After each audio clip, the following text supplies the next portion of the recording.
into stage 2 right now. 15 athletes. Henry Schumann will be, obviously, as he said, gutted that his main championship rival, Vincent Lewis, is not there after that flat tyre.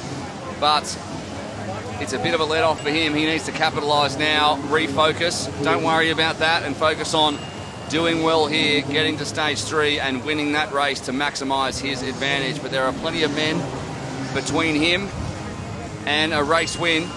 And Vincent Louis right now will be looking at this result with these races now, these stages, with absolute eagerness. Yeah, it's not all over. You've got Jonathan Brownlee now, who is in good form. We saw him go to war with Vincent in Mallorca in the last round. He seems to be in good form, and if he can put Henry Schumann back, Vincent's still in this. So well, it'll be interesting. If Richard Murray or Johnny Brownlee can have a big race win here in stage 3, they keep their hopes of winning this whole thing very much alive.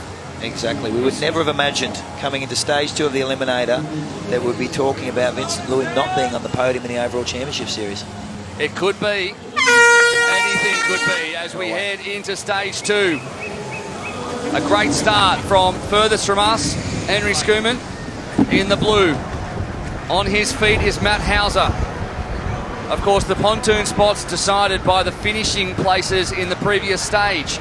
So Schoomann's decided to take the furthest spot, now closest to us as we cross to the other side. Tommy Zaferis. Matt Hauser is behind him, yes, on the very far side. Yeah, I think that is Tommy Zaferis, who was, as we say, an Olympic trialist in the swim and got a berth in, let me get this right, Mallorca by virtue of a fantastic swim time trial time. In Malta, we gave him a start and said if you can make it into the top 5 of the swim time trial, we'll give you a crack in the next round, and he did exactly that.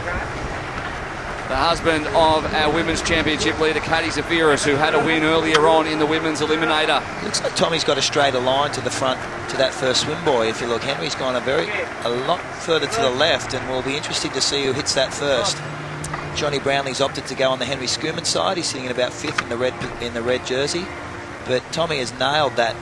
It looks to be a lot better. You can see Henry now starting to tack back across. Schumann is known for, I've seen him before, have a very wobbly swims. He's very, very fast, but he can go offline from time to time. It's just that he's so fast he usually gets back online and still leads to the first buoy, and that's exactly what's going to happen. Tommy will have that inside line on the buoy, but he's been beaten by Henry. In Beijing last year at the Beijing International Tri, I think he hit a kayak who was off course and then kept going, still won the swim by quite a length. Ben Canute in 3rd in the silver jersey. What a wonderful swimmer he is. He's probably we talk about him a lot. He's got the best range within the sport. We saw him finish 5th place in the Ironman 70.3 championship, which is a 4-hour race. And when you're doing 18-minute races like you are now, to be this close to the front shows the caliber of athlete you are. 3-time national champion and Olympian Ben Canute of the USA. We haven't talked about him much, number 75, training in Arizona, so he's used to the heat. Got engaged to his lovely fiancée Courtney over the summer break. So there's a couple of people who got engaged or married. That's what you have to do if you're a triathlete. You have to do all your personal stuff over Christmas because it's the only time you've got. Henry loves his position. We see him a lot in the triple mix. We saw this in particular in Jersey. We had the short shoots there, but he gets out of transition. He gets out of the swim very, very quickly. He sets up that clear water very fast through transition onto the bike. Likes to get those clean runs and sets it up. He's such a magnificent runner, and as Richard Murray insinuated in his interview, these are the conditions that he grew up in. He loves hot, humid conditions. He's from Durban in South Africa, and he just seems to thrive in it. But it's definitely cooler than it was for the women's race. Yeah, I think it's gone down a good couple of degrees from the women's race, and there's a breeze out there now, which is certainly going to help as they swim past Chris McCormack's boat there at the middle of your screen at the top. Yeah, I'm trying to sell it. If anyone wants it, it's theirs. But I was interested to see Johnny Brownlee. He said in the first race he had a terrible swim and had a bad start. He seemed to be a bit further back again than we've seen him before. You see him in the centre of the screen. That's Johnny. Henry Schumann, though, out of the water, has a quick look around and sees Tommy Zaferis right behind him. And Ben Canute, who's wearing the silver by virtue of having the quickest transition times over the course of the season. Tyler Mislichuk in better position ahead of Matt Hauser. A big slip there from Jonas Schomburg, who won the last round, the last stage, if you like. Aidan Wild out of the water as well. But there's a good spread across our top 15 as they head into transition. for the first time in stage 2 of the men's Eliminator, the grand final here in Singapore of Super League Triathlon. $1.5 million US on the line. A bad swim, a long way back from Matt Hauser. For Matt Hauser, I was talking to him as a swimmer. He's a long way back. I would expect to be a lot closer to the front. That's the worst I've seen him swim in the series. I don't know if he went a little bit too hard in that first one. Well, you know what, it's pretty hard for him. It's only his second swim of the series, and you just called him worst you've seen in the series. He's only been in Super League for 20 minutes. To me, Matt Hauser is one of the best swimmers in the sport of triathlon, and to see him, five back here is just... Yeah. Well, Richard Murray currently in 13th position. There he is in the green, and knowing he needs to finish inside the top 10, and he's one of our championship contenders as well. So things starting to look easier and easier for Henry Schoeman and potentially Jonathan Brownlee, but we'll see how it shakes out across the course of this stage. The top 10 go through. Henry Schoeman leads from Canute and Zafiris. That's your top 3. A little gap back to Tyler Mislachuk, who's having a much better race, the Canadian, and then 5 seconds or so to Hauser, Sharp and Wild, who lead, and Richard Murray. Great through that chicane. So good. Andreas Schilling. He's Dorian Connex. He's the junior and under-23 world champion from 14 and 15. One of the best of the French. He won the world championships and one of the favourites to make that powerful French team for the Tokyo Olympics and to win that gold medal in that mixed team relay. Well, the French won the World Champs gold in Hamburg in 2018. They also won the European Champs gold in the mixed team relay as well. He's the 2017 French sprint champ. He knows how to go fast, and he's going to need to because the pace is getting set by these guys. Mislachuk's having a bit of a lonely race at the moment in 4th position. Trains with John O'Hall and the Multisport Brain team in Arizona. He had a big win, Mislachuk, at the top of the hill in Malta in the 2nd stage of that Eliminator, if you remember. And that really was a big boost in confidence. I know that because he shares the same photo of him winning on Instagram about once a week. Canute, 5 minutes and 42 seconds into this 2nd stage ahead of Schoeman, Zafiris and Mislachuk 4 seconds back. He's just sitting off the back. He hasn't been able to tack on the back of Andreas Schilling and make his ride through this loop a lot easier. He's just been chasing, and that really stinks the legs. So with a little gap open with the elimination of Vincent Lewis, Henry Schoeman is intent on leading this one from the front ahead of 2 Americans. Ben Canute signed with Bahrain Endurance. They only signed the best of the best ahead of Tommy Zafiris. Tommy's got a free ride here. Hasn't got the big run, and if he can let these guys pull him away, he gets to coast through. Remember, top 10 through to the stage 3, and you've got some powerhouse runners back here that are going to eat into his lead. So the margin of error for Tommy Zafiris is important. Wild, Berger, Sharp and Brownlee are in that chasing pack from 5th through to 8th. But there is our top 3. Having a little bit of a discussion, having a look back as well as Schoeman tucks in behind Canute. I love the way Ben Canute races. He really leaves nothing out there. He may not have the most economical, I suppose, running style or biking style, but he muscles his way around, and he does it, as you say, in formats ranging from super sprint through to 70.3. But he knows that his run, if he has a weakness, it's his run. So this margin of error for him, he's committed here, and he races with his heart. He's just totally gritty. He puts it all on the line. We saw him in Mallorca on the climb, just go top to bottom, and unfortunately a back injury put him out there, but it's a statement he's going to make. He wants to get through the final. There's Vincent Louis. Oh, that is the pain face from Vincent Lewis, who is seeing his perfect season slip away right in front of his eyes. Can't help but feel for him. He's such a gentleman, Vincent Lewis. He's been the star of our series since coming on in Jersey this year. And nobody wants to see that. Dorian Connex finding the going tough. But at the moment, it's Canute and Tommy Zafiris, who had a great bike in the first stage in the top 3 and then fell back down the order in the run. Knows he needs to put himself right up there if he's going to make it through to stage 3 this time. He finished a very credible night on debut in Mallorca, and he needs to give himself as much space on the run as he can. Leo Berger just closed that gap just for sheer bike handling skills. He tore through that chicane and came out the other side. He went from 10 metres to about 3.5 to be on the back of that front group. I think he's closed it right down, and he has. That was pure bike handling skill to close that gap. There was no increase in effort.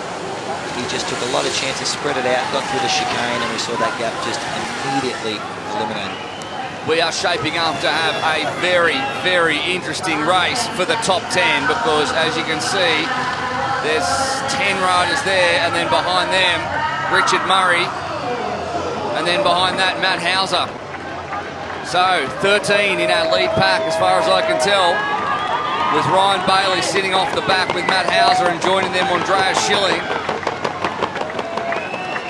And it will be a big run, 1,800-metre run to the line. The top 10 go through.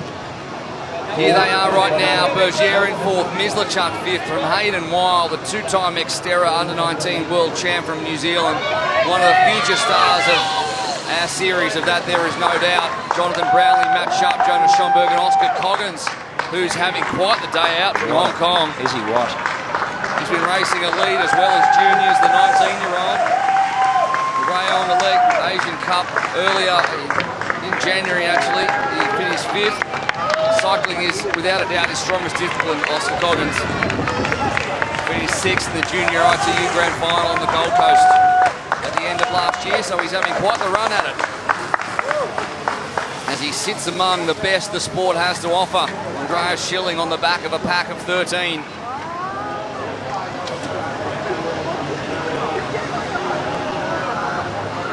Canute, he's been on the front of this bike since the beginning.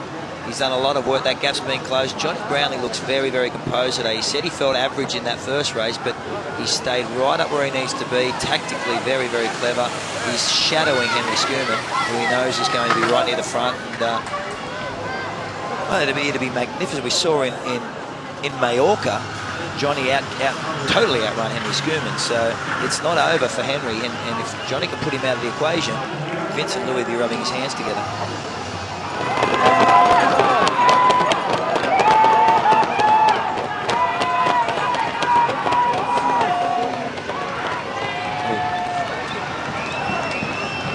Richard Murray back there. Andreas Schilling has just been dangling off the back. He stayed close. He needs to stay close. This is the last lap. Hayden Wild, centre of screen. Johnny Brownlee very, very focused. So just an update on the championship standings. As a Sud coming into this weekend, Vincent Louis would have it wrapped up if he finished in the top two. If Schumann won the weekend. So now, if Henry Schumann wins the weekend, and he's looking good, sitting in fourth position at the moment, he needs to obviously win this or come very close and have a great enduro tomorrow. But if he takes maximum points and wins the weekend, and Lewis is outside the top two, Henry Schumann is champion. So now it's very unlikely that Vincent Lewis will finish inside the top two for the weekend. Therefore, if Henry wins the weekend, he's 99% sure he's going to win the whole thing. So win this round, win the championship. So if you're Vincent Louis right now, in the utmost respect, you're barracking for everyone but Henry Schumann. 100%. 100%. So you're looking at Hayden Wild, you're looking at Jonathan Brownlee, you're looking at Ben Canute, you're looking at everybody to finish in front of Henry Schumann to take those valuable points away. Henry's aware of that. So Henry will know if he can win this weekend, he's pretty much got it in the bag as they come into transition and head out onto the run. So this is a $120,000 US weekend for Henry Schumann, and if you do triathlon, you'll know how much money that is in this sport. And we have 2 laps on the run. Hayden Wild first into transition. Needs a good transition, as do all of these men, knowing that some of them are going to miss out. Wild out first, and he's hit Ryan Bailey's bike, so that's not going to help him at all. Ryan Bailey, no doubt they'll have a discussion about that this evening. Schumann third, Sharp fourth, Zafiris in fifth. Now, he didn't have a great run, Tommy Zafiris. He's not renowned for his run. Tyler Mislachuk, Leo Berger, Schomburg, Brownlee, Murray, Hauser, Coggins, Schilling, Bailey. 4 of these men will not go on to stage 3. And at the moment, Matt Hauser, Oscar Coggins, Andreas Schilling and Ryan Bailey are those 4. Although Hauser is quite close to Berger and he's just overtaken Tommy Zafiris. So Zafiris drops into the danger zone. Oscar Coggins at the back there in 12th position. Would love to see him go through to the final stage. He's done a lot of work. He deserves it. But out the front, Hayden Wild. The Falcon. Hasn't he been the real find of Super League racing? He's just come into his own. He's matured as an athlete. Everybody within the series has taken him on board. They love him. You think of the Hayden Wild that came to Jersey, the starstruck young New Zealander, who's now one of the true stars of our race. And I wouldn't go. He could win this. He could win this round. He's been in such good form. He seems very confident. His whole family's here to watch him race, and he's racing with intensity and eagerness. I met his grandparents yesterday. They are humongous Hayden Wild fans. They are enjoying every minute of their grandson's rise to prominence. Schomburg again, who won stage 1, pushing to the front. This is the best we've seen Jonas Schomburg during the whole entire league. I absolutely agree. He's always threatened to bust it open, but this certainly seems to be us watching that right now. Jonas Schomburg, who already got stage 1 in the bag, now leads stage 2. He's always been an excellent swimmer. He's got all the arsenal he needs now. But just to hark back to Hayden Wild, you see there in second position. The moment I feel like he really realised that he could mix it with the best was that sprint with 3-time and reigning world champion Mario Mola down the straight in Jersey. Who'd only just won his 3rd world title the week prior. And here comes young Hayden Wild from New Zealand. Absolute no respect for titles, and outkicked him. He then outkicked Johnny Brownlee in Malta. He's been right there. He won a stage. He's been a real shining star of the series. So Oscar Coggins has fallen off the back there, and Tommy Zafiris is finding the going tough at the front. It's Schomburg from Wild. It's good to see Richard Murray on the back there. His foot was a concern, but he seems to be staying very, very close. He's survived, and he will survive into the final round. Let's not forget that Richard Murray has won every Eliminator we've ever put on. He won in Hamilton Island in our test event in 2017. He won again in Malta just 3 months or 4 months ago. He said he's done 8 days of run training. If that's what 8 days of run training can run with this group, that's talent. He's looking back, counting numbers. 1 lap to go. Andreas Schilling at the back there. Matt Hauser as well is in danger because there is 9 men in that group. Schilling is 10th. Schilling's 10th, so Matt Hauser sitting in 11th. He has to get Schilling. I said that with his swim. He's usually a lot faster out of the blocks in the swim. And I know he's 4th or 5th out of the water, but Matty is renowned for his power swimming, his quick transitions. Oh, Leo Bergier. Have a look there on the right of your screen. Leo Bergier's not wearing any shoes. Look at that. Did he lose his shoes? Is that a tactical decision? Interesting.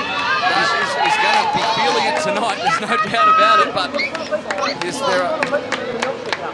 on the way home, on the home straight, he's running on the grass verge to try and help himself. I've never seen that before. Let's hope he hasn't lost his shoes, otherwise there's going to be a conspiracy theory against the French in this race, because we've lost Vincent Louis with a flat tyre in the first one, and the last thing we need to do is see, which I don't think we will, Leo Bergier have lost his shoes. I'll tell you what, both of them have shown incredible grit. Without question. He's going to run around here, Leo Bergier, and if all goes to plan, arrive in stage 3. And Vincent Louis rode 3 laps with a flat tyre and didn't give up and tried to run his way home. So Richard Murray pushed himself straight through that chicane, straight into the front. Well, he knows how to do the job in the Eliminator, we know that, and there is Matt Hauser trailing Andreas Schilling, so he just needs to cover that gap. Matt Hauser, who, the 20-year-old, has there's Leo Bergier on the grass. Yeah, on the grass, there you go. So it obviously was not a choice to run in bare feet. He has lost his shoes. You don't opt for bare feet when you're looking for grass.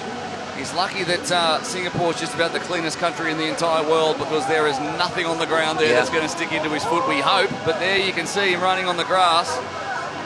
And you see, I just thought he was going to jump over that. Jeez, Richard Murray. 8 days of run training, he told us, prior to the women's event. He's put himself right in. He stayed close in the first stage. He's now leading stage 2, and maybe he's taken with Vincent Louis out. Vincent Louis out. He's right in the hunt here to finish on the podium. This is what Super League triathlon racing does to you, though. You have to be absolutely on point. Maybe he couldn't find his shoes, Leo Bergier. He had to push a little bit hard, Vincent Louis, and the cracks can sometimes show. We've seen people go out on the run with their helmet on. We've seen people on the bike with their running shoes on. We've seen all sorts of things as we up the ante at Super League Triathlon and punish any errors. And Matt Hauser, it doesn't look like he's going to be able to do the job and cross that gap. He's put it all in. You can see it on his face. And here we are for stage 2. We're waiting for them to come around the corner. Who's got the kick? That is the big question. Richard Murray is streeted them, and he will take a stage 2 win, and a big boost for Richard Murray ahead of another South African Schoeman. Brownlee comes in 3rd. Wild. Schilling did well there, and Sharp as well. Schomburg, Bergier, and Matt Hauser really pushed up there at the end, but just wasn't quite enough. Leo's gone straight to the tub, so he's not looking for his shoes. He's gone straight to the ice tub, but... Ryan Bailey comes home, and Tommy Zafiris as well. Great effort from Tommy Zafiris after joining late the series. And that's Michael Thompson going, mate, do you realise you didn't have your shoes on? The race director wondering exactly what happened. We'll try and get to the bottom of that during the 10-minute break as we count down to stage 3, where it will be all on the line. Let's hope the technicality of not wearing shoes. We go down to Anya. We can see her shouldering her way through to Richard Murray, so we'll throw down right now. Richard, we thought you were going to have problems on the run, but you showed us otherwise. Yeah, I was thinking, you know what, $1,000 better than $0,000. So, yeah, no, my ankle was hurting, but I thought, you know, if I go now, I can get $1,000 and, yeah, at least show myself and have some good fun here today. Okay, out of 10, how much was the ankle hurting, really? Well, I don't know. I don't like to milk it, but probably about a 7. But you have a 7, but yeah, I'm happy with that. And you're happy to go through to the next race yeah, without I'll any go through and I'll problems? see how it handles in the last run, but yeah, I just want to be careful. And what are your thoughts on the race so far? The bike looks frantic, right? Yeah, no, the bike, sorry, I'm climbing out the bike, the chicane down there is extremely tough. It's bottleneck and it really slows down, so if you're at the back, you really suffer. So on the run, even on the run, you suffer, so I decided to go on the S-bend on the run and yeah, picked up some cash, which is always nice. Now you just got to hang on for the swim because you're down to 10 athletes and this is a sore point for you, right? Yeah, I thought if I got to the last round, I'd be very happy with it. And after the first round today, it was pretty sore and I'd loosened up, so just got to be careful. Okay, great stuff. Good luck, Richard. Cheers. Thank you very much. $1,000 to Richard Murray, so congratulations to him. He found the pace when it mattered, and he's saying that he's not that confident about his ankle, but I wouldn't be surprised if he runs this one home and wins the Eliminator. Matt Hauser, disappointed obviously. Johnny Brownlee, the Olympic silver medalist and the bronze medalist as well from London. He's looking very, very comfortable and composed. He's got that bounce back in his step, and anything can happen. Couple of Aussies, 11th and 12th, Matt Hauser and Ryan Bailey, both rejoining our series after Jersey 2017. Tommy Zafiris, again, a great swim, a great bike. His run let him down. He finished 13th ahead of Oscar Coggins, who's had a great weekend thus far, and Dorian Connick's found time a little bit tough there at the end. We're going to head down now again.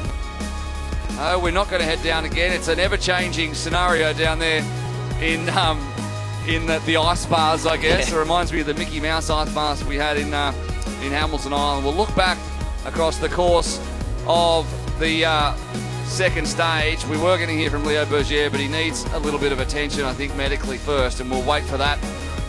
No doubt he's just run 2 kilometres in bare feet, so fair enough. A nice start from Henry Schoeman, who went perhaps a little bit offline and gave himself a little bit more work to do, along with Matt Hauser as well, who followed him out, along with a few others. But he still hit the turn boy first. Tommy Zafiris slotted in second and had a very similar stage, if you like, to the one he had to open this men's eliminator. Ben Canute, number 75, came out third ahead of Tyler Mislachuk, who had a better swim, and it just shows you a good swim can really help. A little bit of a slip from Jonas Schomburg, amongst a few others, including Hayden Wild. And there was Matt Hauser at the back of your screen. He found going tough, because if you don't have a good swim, it just shows you with this course the way it is, just how much that can punish you. Mislachuk in 4th position. Our top 3 held on for a couple of laps before some great biking from Leo Bergier helped cover that gap really quick off the bike. Hayden Wild was coming into transition as they went out on the run in stage 2. Hayden Wild was out first. A little bit of a crash with Ryan Bailey's bike. Didn't stop him though. And Schomburg led for a time, as he did in stage 1, as did Jonathan Brownlee. And there you can see Leo Bergier just having a difficult time without any shoes on. We still don't exactly know why. Richard Murray took the $1,000, and I feel like perhaps he's just talking himself down. In fact, there you go, he crossed the line twice. We're not going to give him $2,000 though. Not a chance. Schoeman and Brownlee second and third ahead of Wild, Sharp, Schilling, Schomburg. Sharp, Schilling and Schomburg all together. There is Look at that. the shots of Leo Bergier's feet. So There's Brad Beer. that hurts. Not sure exactly what happened. Just couldn't find his shoes when he needed them. We're going to have a look at the stage results right now. Richard Murray in a tick under 19 minutes, and we'll see exactly how fast stage 3 is if 19 minutes wins stage 2 ahead of Schoeman, Brownlee, Wild, Misseltuck, Sharp, Schilling and Schomburg, Canute and Leo Bergier, who we'll hear from right now. He's with Annie. Leo, what was the decision behind wearing no shoes on the run? I tried to run with my shoes, and it was too slippery. I was losing it while running in the first meters, so I decided to give it a go to try running barefoot. But it was the best decision at this time to try to qualify for the final. But my feet are burning now. I'm bleeding, so I will do my best for the next leg. We have seen there was quite a lot of blood on the bottom of your feet, but you're deciding to go ahead with the next race. Yeah, I will just give it a go, and we'll see what happens. But I'm not confident because I can't even walk properly, so I will try. One more race. Well, sorry to hear that, Leo. Yeah, Good luck. Saturday. Okay. One more.